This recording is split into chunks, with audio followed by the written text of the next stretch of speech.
अज्ञात वाहनाला पाठीमागून धडक, एसटीतील 6 प्रवासी आणि कंडक्टर जखमी।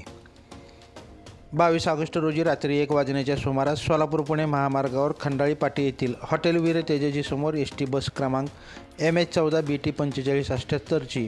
अज्ञात वाहनाला पाठीमागून धडक बसून पिंपरी चिंचवडवरून तुळजापूर येथे जात असताना झालेल्या अपघातात एसटी बसमधील असणारे 6 प्रवासी आणि 1 कंडक्टर जखमी झाले असून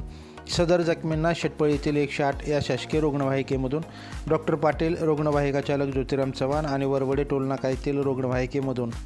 डॉक्टर महेंद्र ताकतोडे आणि रुग्णवाहिका चालक मगंद भोसले यांनी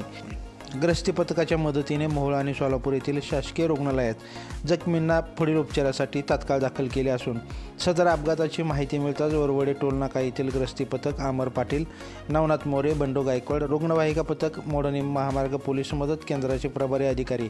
मल्लिकार्जुन सोनार आणि त्यांचे कर्मचारी तात्काळ घटनास्थळी दाखल झाले होते। सदर अपघाताची माहिती मोहोळ पोलीस स्टेशन येथील अपघात विभागाचे अधिकारी